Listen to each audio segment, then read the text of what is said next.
I'm Carolee Garrison, singer-songwriter, self-care coach for burnt-out moms, and your host of the Seeking Sunshine podcast, where we find the positive in the trials of life. There are times when life just brings you down, down, down, down to the ground. And it's hard when you can't see the light, 'cause things don't look so bright. So now it's time to reframe and retrain your brain. It's time to look for the good. You know that you should. Why don't you join me? 'Cause I'm seeking sunshine. I'm seeking sunshine. I'm seeking sunshine. Oh, oh, oh. I'm seeking sunshine. I'm seeking sunshine. I'm seeking sunshine. I'm seeking sunshine. I'm so excited to share this new version of my single Seeking Sunshine with you in my upcoming album. I don't have a release date yet, but stay tuned, it's coming up. Hey guys, welcome back to the Seeking Sunshine podcast. I am so thrilled that you are here today, and as a little bit of vulnerability, I will tell you that I have recorded this introduction, I don't know, like 6 or 7 times today. I usually am like a one and done type girl, but like today it's just been like thing after thing after thing has gone wrong with this, and it's been pretty frustrating. Like I tried to record in the car earlier, and somehow it didn't record on my phone because my phone was hooked up to the car, like via Bluetooth and that whole system. And so it was like, for some reason it recorded really weirdly, and it was like all garbled and messed up. And then just a few minutes ago I was trying to record, and my son was screaming because he's trying to play a DVD and it got scratched. And so it's like skipping around. And so he was really upset. And so I tried to like put my head under a blanket to record, and then I couldn't breathe. And so like my entire recording was like, because I couldn't breathe. So here I am hiding out in my little recording studio in the basement, and if somebody walks by upstairs, you're gonna hear some big loud footsteps, but at least it's a bit more secluded. And I'm finally I'm feeling so grateful right now that I have this little space. It's actually a closet, like a tiny closet, not like a walk-in closet, like a little teeny closet. It's probably like 4 feet, maybe 3 feet, like in width, and then like 2 feet deep. Like it's a little teeny tiny closet, and I'm just sitting on the floor here talking to you, but I'm so grateful that I get to do this. It's been a journey today to try to get this accomplished, and yet I adore this podcast. I absolutely love getting to talk to people and hearing their stories. It lights me up so much, and I hope that you get as much out of it as I do.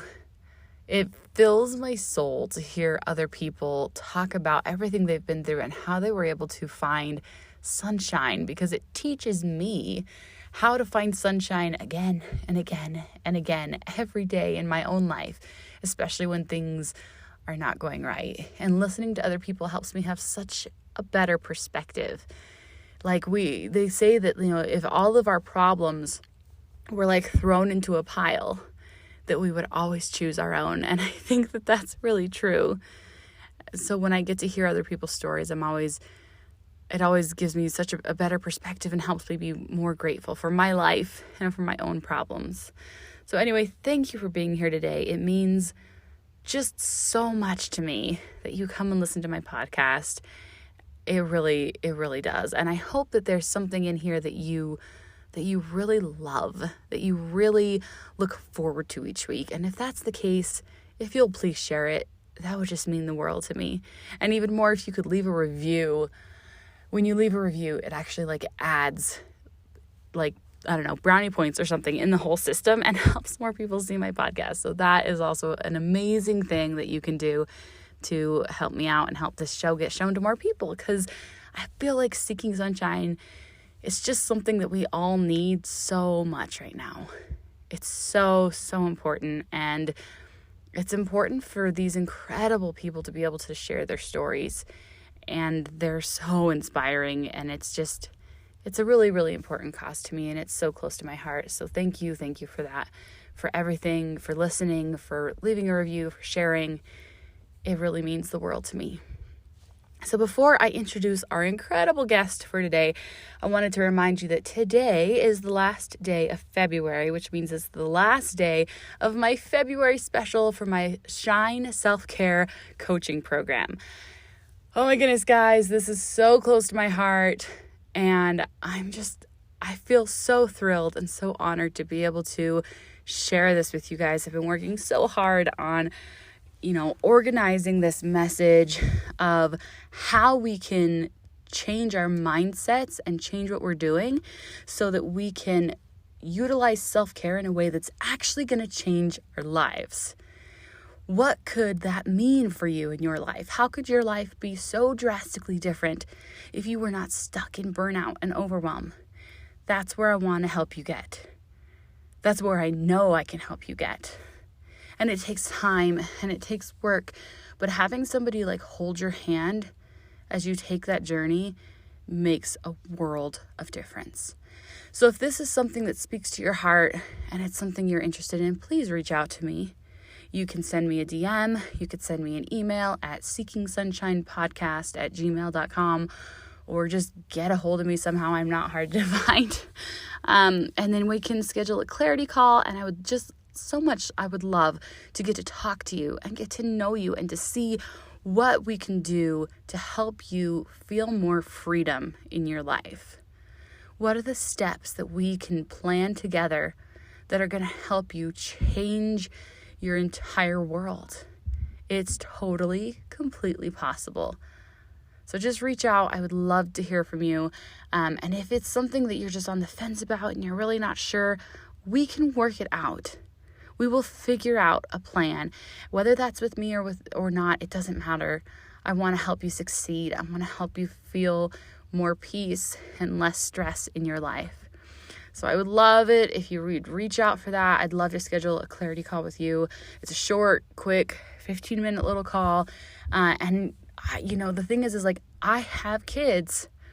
I have a crazy life, and I entirely understand. If you need to take calls and your kids are screaming, or if you need to take calls while you're driving. I live this mother life too, and I know what it entails. And sometimes it means multitasking, and I'm here for that. I'm here to help you in whatever way works for you. So that's my little plug for that. So now it's time to introduce the absolutely incredible guest we have today. Her name is Ann Visser. And oh my goodness, guys, this interview just touched my heart so much. She has so much wisdom and so much knowledge to share. I know you're going to get so much incredible goodness out of this. So let me introduce Ann real quick. For over the last 20 years, Ann Visser has been equipping individuals and organizations to communicate in a way that aligns with their values so they can lead their families and their teams into a better life. She is a certified John Maxwell team coach, speaker, and trainer at the For Better Forever, which is her company, and it's so cool. You have to go check out her website, forbetterforever.com. Ann has spoken to diverse audiences, including marginalized women, married couples, business women, business leaders, students, church, staff, and addicts in recovery, and local and international students through Transformation Paraguay. She's done so many cool things with her message, and it really deserves all the attention. It's really, really a life-changing work that she has embarked upon. So another, a little fun fact about her is that she and her husband have been married for 42 years. And together they own a potato farm on Prince Edward Island in Canada. They've got 5 children and 11 grandchildren. And I have to tell you that this discussion with her filled my soul so much. She is truly an amazing woman, and she is on a mission to help people communicate better. And it's we need this in the world so, so much. So without further ado, here is Ann Visser. Hi, Anne. It's so nice to have you. Hello, Carolee. It's great to be here. Thank you for the invitation to be here on the Seeking Sunshine podcast. Yay, awesome. All right, so let's dive right in. I want to hear your story and learn all about you. Sure, absolutely. One of the reasons why I'm so passionate about doing what I do as a coach, speaker, and trainer, I equip and help others to communicate in a way that aligns with their values because of my own story. So we have been married for 42 years. And for those of Wow, you who congratulations. For those of you who are, is this video at all, Carolee? So No, it's just audio. yeah, well, I keep a picture of him and I in the background there. We're in Mexico. It's just a Beautiful. it's such a beautiful evening. And it reminds me of that very strong love that we share. Um, I shamelessly chased him at 15, Carolee. Wow. I wanted a date. I just wanted a date. He was different than the other guys, and I was so impressed. He was a leader in our school, and I just wanted that date. And then 3 years, I did get his attention. And 3 years later, we married.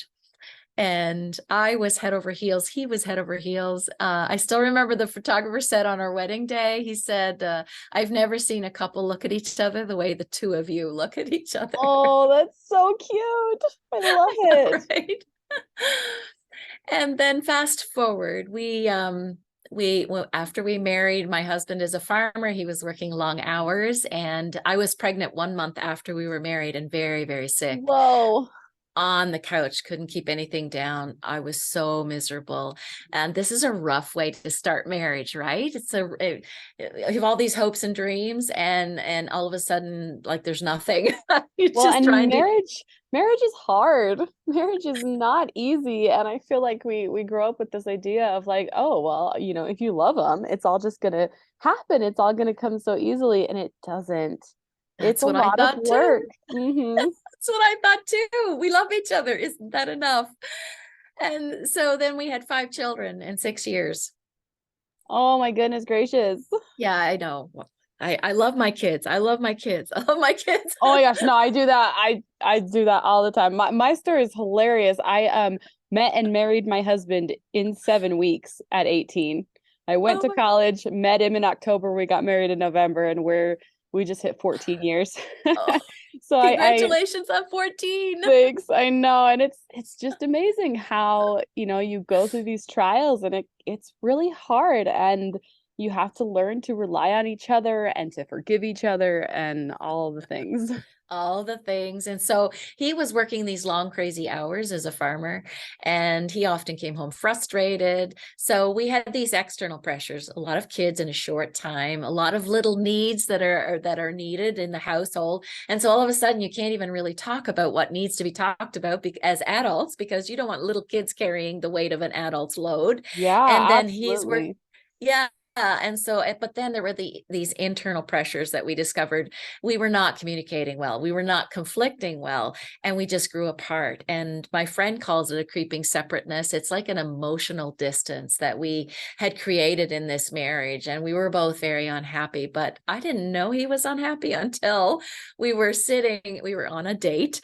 I don't know why these things happen on dates, but we were sitting Because in it's our the first time when you finally stop and you take all the other responsibilities and put them aside for a minute to just focus on your relationship, which is why going on dates is so important.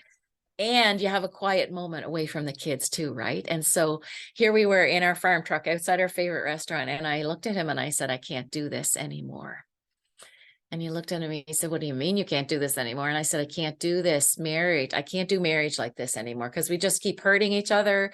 We're never resolving anything. We just kind of go around and around the same old thing. I said, I'm so tired and I'm so unhappy. And as I poured out how unhappy I was, the most amazing thing happened. He opened up and he started to talk about how unhappy he was. And we both agreed that night that we would get the help that we needed. in order to get well again. And I tell my people it's the bravest and best thing in the world that you can do is to get the help that you need. I think it's so Absolutely. important. We never walk alone. And at some point, I work with pre-married couples as well, helping them get ready for marriage. And I tell them, it's not if you need help, it's when you need help. Come back for to me sure. and let's talk. Yeah. And do it sooner than later. Don't wait for years and years like we did. But all because of that pivotal conversation, I have, and because we needed to learn the skills and how to communicate and how to conflict better, I started on a personal growth journey to figure this out. And he did as well. And to learn how to have healthy communication. What does that even look like? And is there such a thing as a good fight? What does that look like? And how do we fight well? And we discovered that conflict is the doorway to intimacy, as into me you see. And very soon, as we were working on ourselves, not just reading, but applying, I say, you can know a lot, but if you don't apply anything, like we all know how to lose weight and how to be fit, but if we eat all the don't do it. right?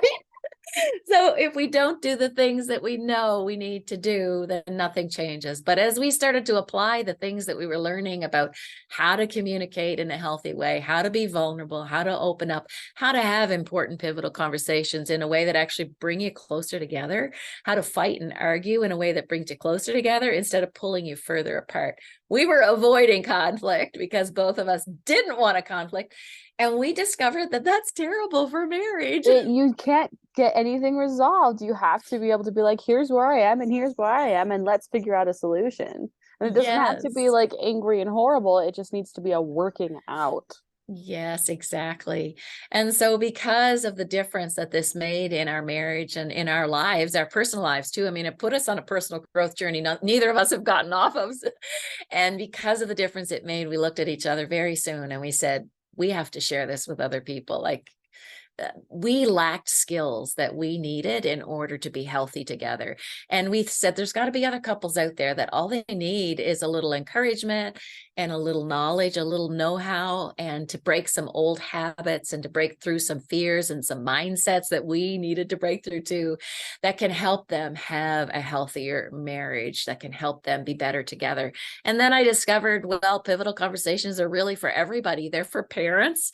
They're for people in the workplace. We need them. We have pivotal conversations everywhere, and we need to learn the skills in order to have them. So that's why I do what I do. Amazing. And it's so important. I feel like we don't get taught as kids how important it is to learn and grow like just ourselves. We're taught math, we're taught history, we're taught science, and it's all these external things. But what really helps us to be better people, what really helps us to have happier lives is when we have that self growth, when we learn, how do I feel my feelings? How do I process those? How do I make this work so that I can better communicate my needs to other people? It's essential. And yet we're not like taught it as kids. And we have to kind of figure out, we grow up and we get married or we come into these other relationships and it's like, these are not working. What do I need to fix? And then as adults, we start going, okay, here I go. Now I can work on myself. And it's essential. It's interesting, isn't it, that we're not taught these essential skills in school, because they impact everything. They impact the workplace in a huge way when we don't communicate well and we don't say what it is that we're thinking or how we're feeling or what's going on, and somebody's hanging around your desk and you're not getting your work done, and then you're late for work, and then you go home late for supper, and then your family's upset because you're not at home. It impacts us in every way. And so Well, I've had the sorry. And also it's like how we take those communications from other people. Like we get offended so easily. I say this all the time, but my favorite quote comes from Frozen. They say, people make bad choices when they're mad or scared or stressed. And so am I stressed out and making bad choices? Or is the other person, are they hungry? Are they hangry? Is something going on in their life that's causing them to act a certain way? And I'm taking offense to it when it actually has nothing to do with me.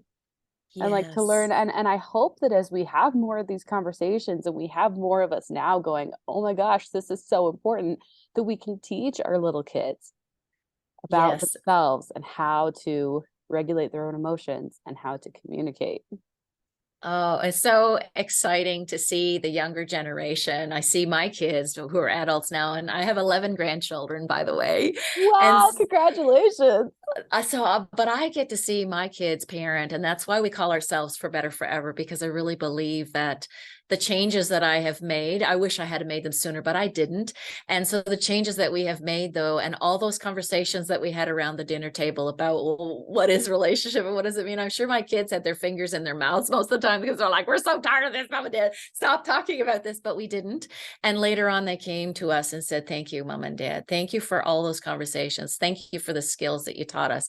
And that's just such a gift. But I believe that our kids stand on our shoulders and that they reap the benefits of the changes that we make and the growth that we experience, because they get to see the difference, the before and the after, but then they get to learn those skills that you talked about too.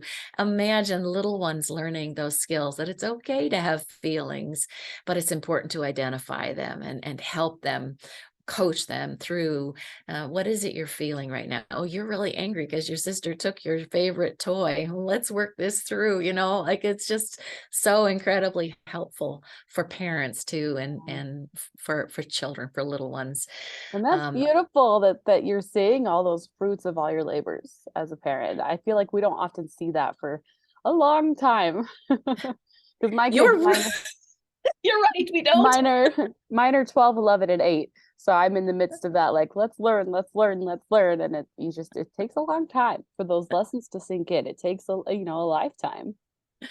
It does. It really does take a lifetime. It's interesting because that one conversation gave us a lot of hope for the future, but nothing changed in that moment. And so there's both choice and process, I say. So we make the choice and then we work it out in the process, in the learning, breaking those old habits that aren't working, and breaking through fears and stories that we tell ourselves that aren't true about who we are and who the other person is, the meaning that we attach to the things that are said or the things that are done. It's important. Yeah. And it's What important. story? What story are you telling yourself? What Yes, story is it? exactly. And I've been there where I've told myself some pretty bad stories about, oh, he doesn't love me, he doesn't care about me, this is over. And really, that wasn't the meaning that he was intending at all. And so I've been incredibly privileged to go in to train students in this program that I have. It's called How to Avoid Falling for a Jerk. I love it. Oh, I love that name. That's an amazing name. Yes, and we started teaching it virtually. It's been written by Dr. John Van App, and it's just a fantastic program about how does love grow. It's based on attachment theory, but then it also helps us to recognize, we all do jerky things is the problem, right? So how do you recognize somebody that you can work with and somebody you can't work with? So we actually talk about that in this program, and I love this program. And I've been privileged to bring that into a home for recovering addicts and in our local jail as well, to support their sobriety. And it's just an incredible program to help them see that what is healthy and what is not healthy, because for a lot of them, it hasn't been modeled for them, so they don't even know what healthy looks like. And so it's incredibly important for them to surround themselves with good people so that they can continue their sobriety That is so walk. important. And you're absolutely right. The people who, all of us really, we struggle, but maybe those who struggle more, it's because they haven't had it modeled for them. They don't know what to look for. They don't know, what this is supposed to look like and how do I, you know, express myself, and yeah, all the things that you teach. Like, absolutely. That is so true. And so for you to go in and show them that is life changing, I'm sure. It's such a gift for me too, Carolee, just to work with people, and I count it such a privilege with every client that sits in front of me. A lot of my work is virtual, and I just, it's such a privilege to hear people's stories, and it's such a gift to hear somebody's story and to walk with them through and then out of the whatever chaos they find themselves in, to come into a better place, whether it's with themselves, because sometimes we need to walk away from toxic poor relationships, but then they find themselves in such a better place because they've been doing the work all along as they work out the process of that. But sometimes they have a marriage that's restored like ours was, and so it's just such a privilege to hear people's stories and to be able to walk with them through those challenges and to help them have those pivotal conversations with integrity, in a way that they are happy with themselves because of the way they manage themselves in the midst of a difficult conversation. That is so true and amazing. And like as you were saying that, I was realizing that's kind of what I do here is I listen to people's stories, and because we it's so important to be able to talk about your hard times. It's so important to be like to get to tell your story to somebody and to be heard through the pain and the trials that you've lived through. It's just it's so therapeutic just to be able to tell that story. And so many people today, they don't feel heard and they don't feel like they get to tell their story and they don't feel like it matters. And so like Mhm. on my podcast is I want to hear everyone's story. I want to hear what they've been through so that then we can discuss, how did you get through it? How did you make it to where you are now? Because somehow you got through those hard times. Where was the sunshine? Where was the little bit of good? Where did you find hope and perseverance, to get through? And so in a similar but a little bit different way, I can see how beneficial that is, the listening to people. So Yes. tell me more about your story. So you got married and you had a bunch of kids really fast, and your husband was a farmer, and then you guys turned to counseling together. Is that where it went? We're really interesting. So the very next day after that conversation, I went to my mother-in-law's house because she had a library full of self-help books. And I pulled a book off her shelf that made a world of difference for us because communication and conflict resolution was such a problem for us. This book was called Making Love Last Forever by Gary Smalley. And the lessons that he taught us, that like conflict is the doorway to intimacy, as in into me you see. So when we conflict really well, like he really had to sell conflict to us because we didn't want to buy conflict, right? Who So this does, right? It has such a negative connotation and we don't realize like how it can be beneficial. this line, conflict is the doorway to intimacy, just blew our minds away, that when we conflict well, we could actually see into each other. Into me you see, that we could see into each other if we conflicted well, instead of thinking about it as a in a negative, that it was a terrible thing. This shifted our mindset to, Oh, it okay, seems to me like it took you from a conflict where it's two closed doors going at each other with no ability to take in what the other party is saying, two closed hearts, to yes. conflicting with two open hearts where you communicate and the other one actually hears it and you're actually being open about what is really actually wrong instead of just being defensive. Exactly. The other lesson that he taught us about communication that we really needed to learn was that there are different levels to communication. And the first level is where we talk in cliches. The weather's great today, or it's there's no Shallow. very shallow, no Yeah. vulnerability. And the deeper you go, the more vulnerable you get. And so you go down through facts, not so touchy, but then you go to opinions. That's a little bit more vulnerable, right? And today it can be quite vulnerable. People think they have a right to say anything they Yeah. want. Mhm. So it is a little more vulnerable than it used to be to share your opinion. But then you go down to sharing your feelings, and that's much more vulnerable. And then the very bottom of that is the needs. And when I'm sharing my needs with my husband, like I still remember that the first time I said to him, I just need a hug right now. It was a really bad day with the kids. They had been, I was completely frazzled by the end of the day, lots of They little were needs. kids. I couldn't Oh, meet those needs, and I couldn't get my work done. And I just looked at him and I said, I just need a hug right now. And he got up from the chair and he came over to me. We're standing by the kitchen sink and he put his arms around me and he just held me. I was like, are you kidding me? Is it this easy? All I need to do is ask for what I need. well, and And part of that that's so important is you knowing what you need.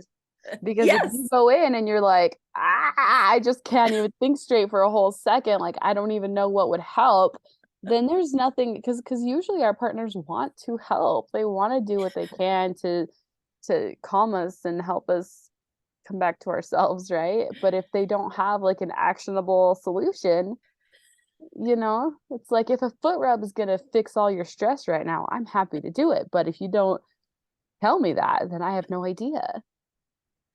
Exactly. And that was a big learning for me because I often didn't know what I needed. I often didn't know what I felt because I am a recovering people pleaser and I would tap all that down to make everybody else happy around me. And I would ignore what I was feeling and what I really needed.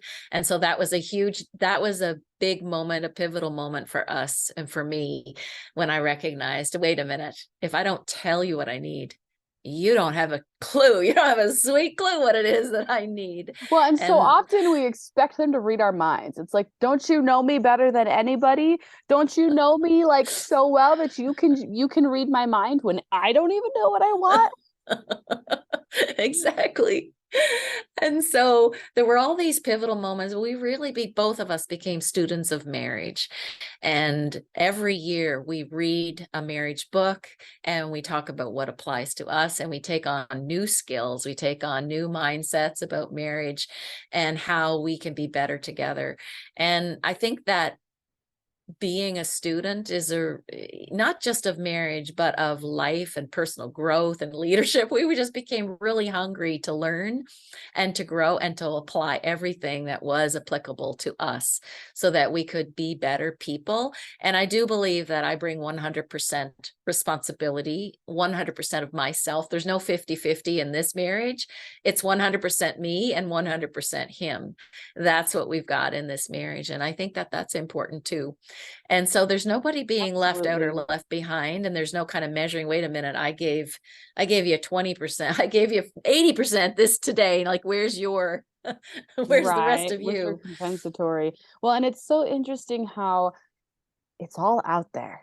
There is so much out there for us to learn. And yet, in this go, go, go, go, go, fast paced world, it's so easy to get bogged down in our daily responsibilities and forget about, oh, hey, I need to actually care for myself. Because I feel like a gigantic portion of self care is learning how to improve yourself, is doing that self growth and reading those books and listening to the people who can help you improve. Like that's a huge portion of self care. Yes, absolutely. And then part of our journey too, Carolee, was that our 15-year-old son, he's given us permission to share his story. He became very depressed after his four siblings left home, and all of a sudden it was him, and he had a relationship with the girl that wasn't good, and he crashed. And in the midst of that, we saw a counselor all together. And at one point, the counselor said, I need to see the parents here and what's going on. And that continued our journey to deal with some past pain and hurt that needed to be dealt with. And so every part along the way has been a part of helping us to grow and continue to grow. And we're still on that train. We're not getting off. But I said to him some time ago, I said, I'm so glad that you didn't give up on us in the middle of the desert, when it was really dry and it was really ugly, because now we get to enjoy this being together, which is so rich. And so I'm just so grateful for him and he for me. It's mutual. And there was that desert that we had to walk through in order to get to this place that we're at now. And so commitment plays a big role in that too. Sometimes I was committed to the marriage more than to him because he was just really ticking me off. Oh, yes, they totally do that. And I feel like sometimes we feel like we're more committed to our kids than we are to our spouses. And what our kids need most is that example of how to fight well and how to get through the conflict and how to communicate efficiently, and to even like, so many of our kids have seen us, make lots of mistakes, and it's so important for them to see us apologize and improve. and learn and grow and be better progressively, because it's never like an all at once thing. I love that, Carolee. Thank you for saying that. I say that the best thing, the best gift you can give your kids is to love your spouse. It's just the best gift for them to see you working out real life together. To be able to see that, yeah, you've been upset with each other, but now this is how, this is that it's okay to argue, but how you argue is important. You're not physically hurting each other. You're not emotionally demoralizing each other and verbally, but you are upset with each other and you are working it out, and you show them how to do that. That's such a gift to help them see that, yeah, it's okay to disagree, but this is how you do it. And then we can forgive, and then we can move on, and we can improve at, you know, how we fight. We can improve at how we communicate, so we express our needs more clearly, and we can improve at learning each other. That's one of the things in marriage, like you have to learn your spouse so that when they say something hurtful, you can go, oh, you're just hungry. Like, you don't, like, that was actually not about me, and I recognize this, so I don't need to take it personally, and we can forgive each other and move on, you know. Yes. Yeah, the timing of those conversations and learning that about each other and what's important to each other.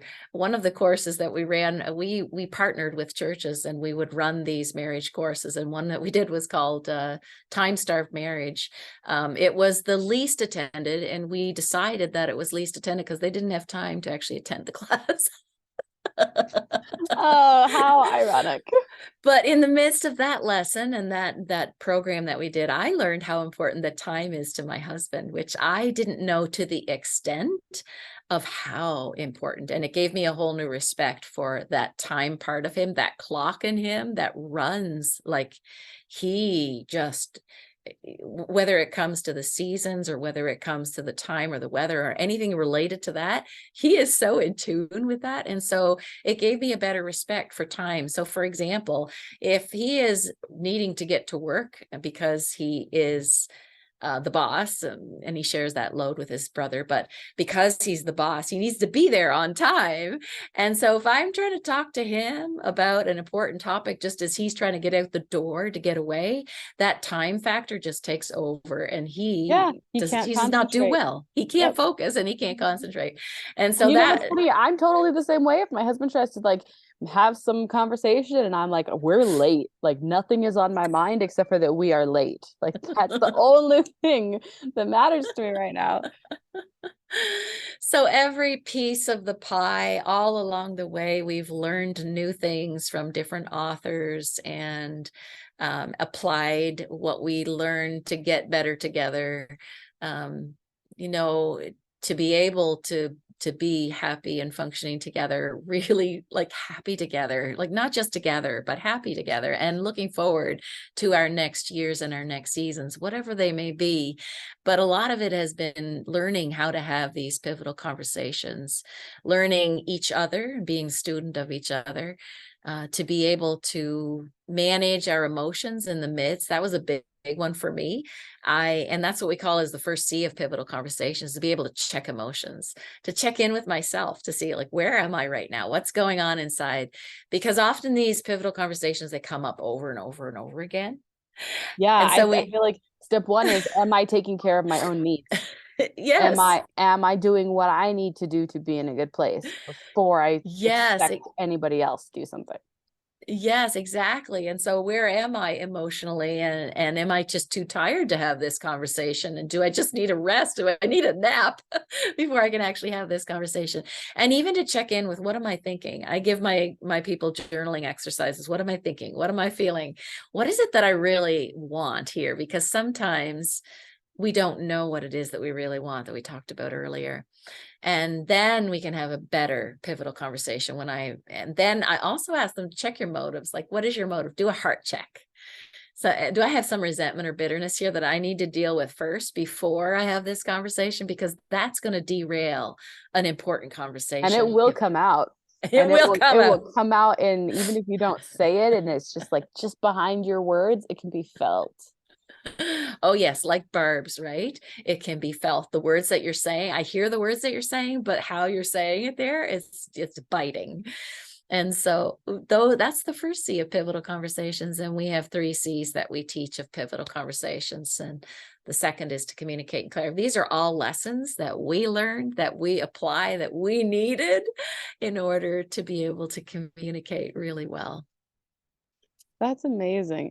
So I have a question for you. So you mentioned that you guys partner with churches, and I am very religious, and I have found through my marriage, which I guess I should mention, we have 3 kids that are special needs that have autism and type 1 diabetes, and my Oh, husband's actually been disabled for most of the last decade. He's actually doing much better now, but for a long time I was his caretaker as well as the kids, and so we definitely had a lot of like really major stuff going on in our yeah. marriage, and having built our relationship on the foundation of God, and like Mhm. really firmly believing that we were brought together and that it wasn't really my idea, it was his idea. And that really helped me a lot through some really tough times. So I'm curious what your thoughts are on that, and if you've seen that as you've worked with people. I've seen that faith really helps people through a difficult time. And it certainly helped us. I mean, it was why we were so committed to each other in the midst of the desert, because we answered to a higher calling, and that was God. And so we stayed with one another. Even it wasn't even we said at the beginning we're committed to this, and we said if we need help we'll get help. We should have said when. And so that faith, I've seen couples stay together in the midst of really difficult situations. And that has given them strength and a power that they didn't have on their own. And it's given them great courage and great bravery to have difficult conversations.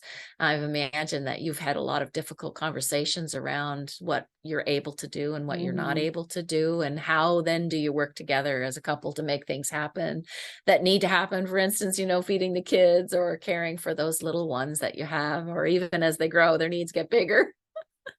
Yeah, and they change. Yeah, and so I've seen faith be a really important, and for my people, actually, I work typically with faith-driven people. And so it's really important to them that, and this is why we say to communicate in a way that aligns with their values, because their value is really God-driven, and their value is to treat other people with respect and dignity and value. But then when they get home behind closed doors, they find they're not behaving the way they want to behave. Their actions don't speak that what their faith speaks, and that upsets them, and that makes them very unhappy with themselves. And so that's why we do what we do, because we found we needed the skills along with the faith in order to be better, and there were things we didn't know how to do that we needed to learn. And so a big part of what we do is to teach those skills and to support and provide that accountability as people are learning those skills. So I actually have a membership for Christian women. It's called the Sisterhood Journey membership. And I just love, Awesome. yeah, I love those women. They're absolutely amazing. They really provide support for each other, as well as we have the 4 lanes of communication within the membership. We have the God talk, the people talk, the self talk, and the leadership talk. Yeah. Oh, those are all so important, especially the self-talk. I feel like that one is becoming more prevalent, but it is so important that when the way that we, treat other people around us is often so different from the way that we treat ourselves. And it's sad. And we have to work Yes. on, you know, love thy neighbor as as yourself, and you have to work on loving yourself so that you Yes, can be absolutely. better. We talk about being your own best friend. Like, I wouldn't treat my best friend this way. Why am I treating myself this way? And so yeah, and I love that part of the self-talk and learning to be kinder to myself in the way that I treat myself and the way that I speak to myself. And that just comes out in relationship. If I don't value myself, I see people and I treat people by the way that I value myself, whether I do or not. And so, yes, it's so incredibly important to be able to speak the truth to ourselves, in love, and to be able to Absolutely. be kind. Okay, so I'm gonna ask you a really tough question. All right. Sure. Why do you think we develop this negative voice towards ourselves? How does Mm. that come about? We're well, much of the time we don't have I don't know. I'm certain that some people do, but a lot of us don't have that external voice going, "You're so horrible. Everything you do is horrible. You're ugly. You're this. You're this. You're this. You're this." It's not usually this constant barrage like we have in our own thoughts often. Mhm. So where is this coming from? How are we developing this as kids so that we can, help our kids to not have that negative voice in their heads? Well, the experts say that it takes 7 to 1, like 7 positives to 1 negative, and our brain is like Velcro. It holds on to the negative, and the positive slides off of us like Teflon. And so it needs to be said a lot before we get it. It needs to be said, I love you. You matter to me. Like, you're the most beautiful person in the world to me. I remember having that conversation with my husband where I said, I don't care what anybody else thinks, but I need to know that you like what you see. And this is what I want it to sound like. You're beautiful to me. And so I think a lot of it is because of our past, and it might not even be, a really toxic past, but we grow up in brokenness because we are broken people, I think. And so, for instance, my mom was very depressed a lot of our years. And I came to believe about myself, and this is one of the stories I told myself: you're invisible. You're Oh, right. And so, if you tell yourself that often enough, you believe that you're invisible. You actually believe that people don't see you. And that leads you to think that people don't care about you, or people don't love you. And so these stories that we tell ourselves, they come from our growing up. And even if we had, good parents, we can believe these things that are not true, which is why I think it's important to give our kids a voice and to hear their stories and to hear the stories that they're telling themselves, so that we can tell them the truth about who they are, and so that their self-talk can be more positive and true to who they really are, and that they are valuable little human beings and that we love them. yeah, absolutely. That's a really good point. It's about how we interpret our childhoods. It's how we interpret those, little comments that didn't mean anything to the people around us, didn't mean anything to our parents per se, but to us, it's stuck. It's stuck. And then Yes. we thought about it all the time. Yes. So Carly, my dad is 93 and he's still doing that for me. And so I just saw him today, and I never leave his room, but he says to me, it's just so good to see you. Thank you for coming to visit me. I just appreciate you so much. Those words are like, they're those like words are so water. needed. They're soul fuel. They're everything. Yeah, and so we can do that for each other as well. And that's what happens in our membership as well, because we get to see each other's growth. And I see our women saying, "Oh man, I see you. I see the growth. I see how you've changed. I see how you're working on that. I see." And it's just so wonderful to have that affirmation. So if your people and your listeners aren't getting it from their people, I encourage you to find a group of people where you do get that, whether it's a body of believers and faith, or whether it's a good friend who really is a good friend. um, and to find people who truly believe in you and can feed your soul with good things and what is true about you. Absolutely. All right, I have one more question for you. It's I'll another try. tough one. I know, I'm just throwing all the tough ones at you. Um, there's this thought that you can only love other people as much as you love yourself. And it's heavily debated, on both sides of whether or not that's true. Because some people are going, well, I love my kids way more than I love myself. But this idea that, as a parent, you are giving them the same level of self-love that you have. What is your thought on that? I really think that that is true, that you can only love yourself as love your people, your kids, your husband, as much as you love yourself, because we need to say who we are and what's important to us and give that to our people so that they know who we are. And we can't do that unless we love ourselves. And so I just saw my daughter-in-law model this past weekend.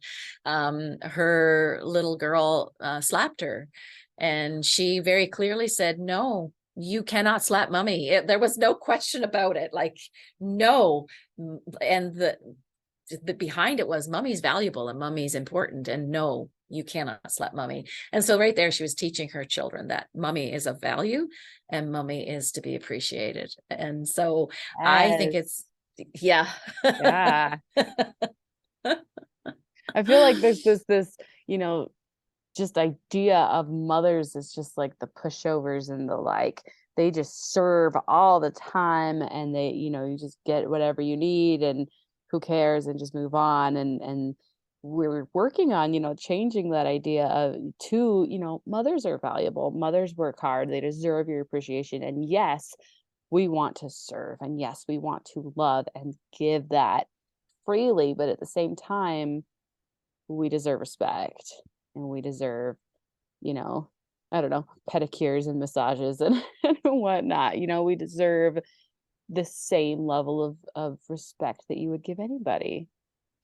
You know, there was a kind of comfort for me, Carolee, in disappearing and hiding behind my kids and hiding behind my husband. He's very strong and wonderful that way.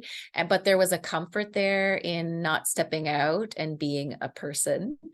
And because I had 5 kids in 6 years, it was really easy to do that because there were a lot of little needs. But at the same We time, tend to disappear into motherhood.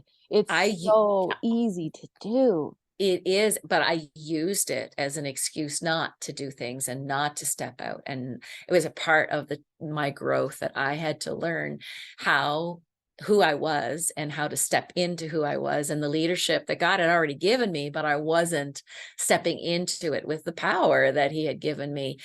And it was a big part of my growth to understand more about who I am and stepping into that in a more powerful way, which was way better for my kids and far better for my marriage, to come with that 100% of who I am into the marriage and into our family.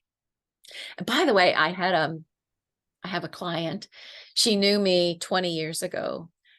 And she said to me, when I saw you start showing up on Facebook, on your Facebook lives, she said, I didn't know who you were. Like, you have grown so much.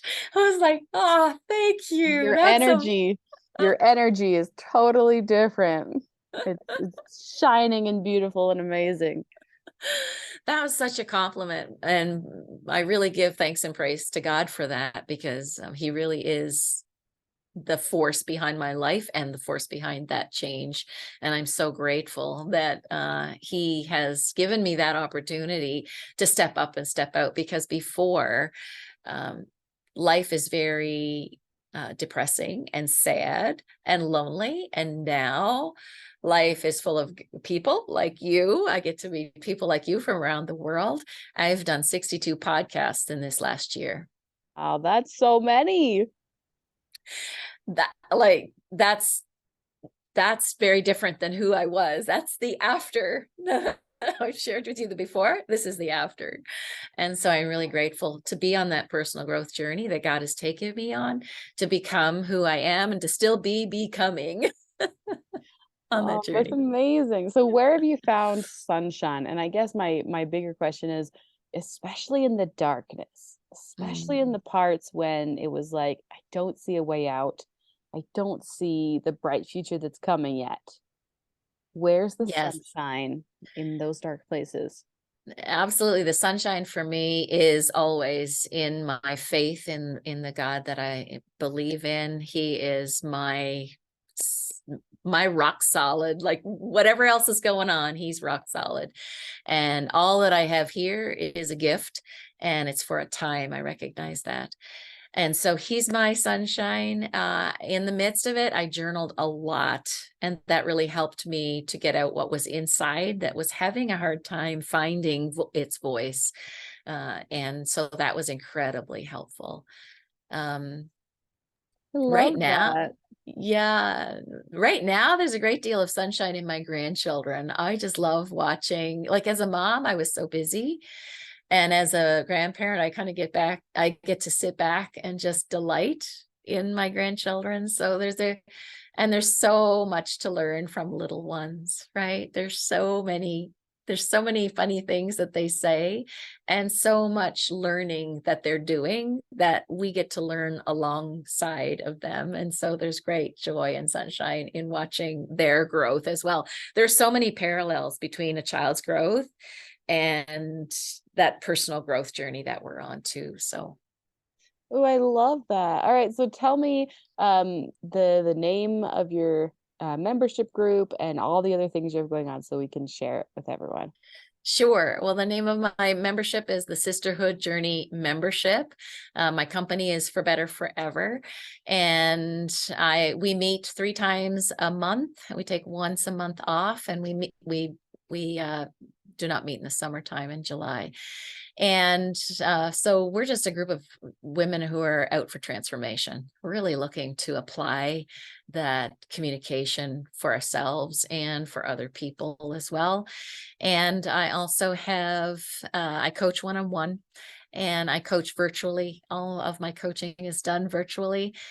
And I have a gift that I would love to give your people, and Oh, that way wonderful. that way they can also sign up for our weekly email, which is a free weekly email called the Tuesday Brew with Anne. And there I share weekly communication tips so you can communicate in a way that aligns with your values. And that free resource, you can pick that free resource up at forbetterforever.com/challenge. This challenge, we've been talking about pivotal conversations. This is a 7-day challenge to help you get ready for your next pivotal conversation. So each day I send out a short video with an action step to help you prepare step by step for your next pivotal conversation. And so that 7-day challenge again is at For Better Forever, which is the numerical number for better, numerical number forever.com/challenge. That's awesome. Thank you so much for sharing that with us. I'm so excited to go check all this out and to go follow you in other places. Is there anywhere specifically on social media for us to follow you? Yes, I'm on all the places. You can find me at For Better Forever on Facebook, and I'm on Instagram as well, and I'm at LinkedIn. My name is Anne without an E Visser, and all the things For Better Forever. There you can find me. And Wonderful. I love to hear from listeners. I love to hear what speaks to them and love to hear their stories as well. So you're welcome to email me at ann@forbetterforever.com. Awesome. Thank you so much. All right, any final words of wisdom for us? Well, I just want to encourage those who are in maybe a difficult marriage right now and they're struggling in that. And I want to encourage you not to give up too soon. I think we give up too soon. Oh, I And I totally think, agree. yeah, and I just have such hope for people that if I can do it, if I can get better, anyone can. It really is possible. And encourage them to have those pivotal conversations that don't give up. Keep pressing in and press through. Get help. Don't do it alone. It's so hard to walk alone. I don't think we were ever meant to walk alone, and get some help and good support. And by all means, reach out to me if you're looking for support in your relationship, whether it's with yourself or with other people. Amazing. Thank you so, so much for coming on to the Seeking Sunshine podcast today. Great big thank you to you, Carolee, to have me on Absolutely. the Seeking Sunshine podcast. It's a pleasure to chat with you today. Yes, it was absolutely a joy. I hope that you have an amazing day. Thank you so much. Bye for now. Bye. Oh my goodness. I just love hearing from Anne. I loved every moment of that conversation. It fills me up so, so much. I just can't even, it's so, so incredible.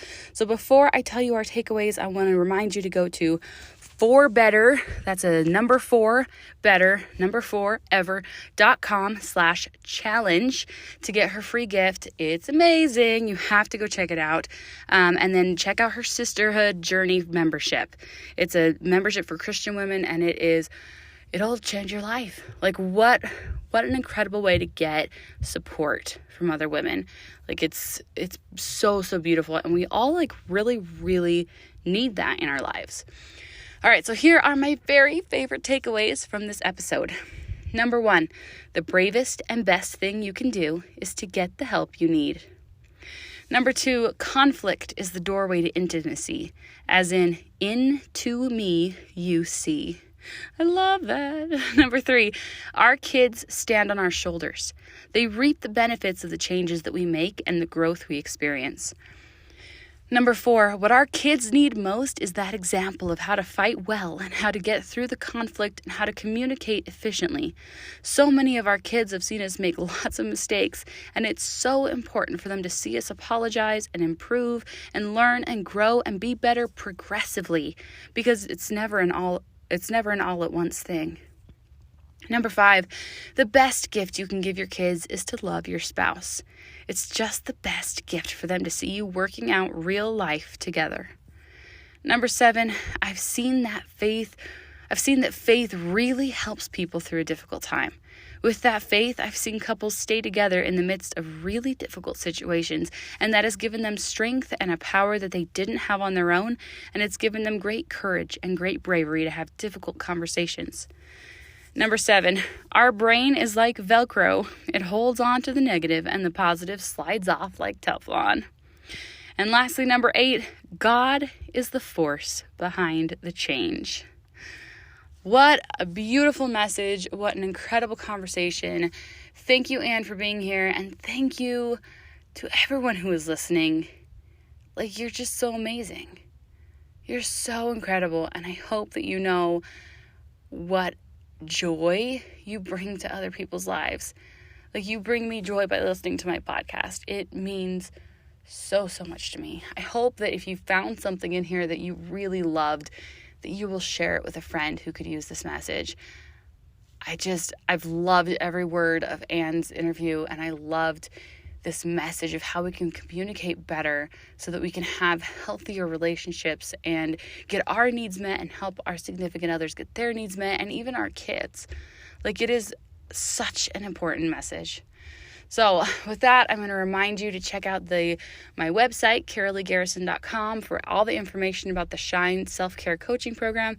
And then with that, I'm going to leave you with a song. I hope you have an amazing day.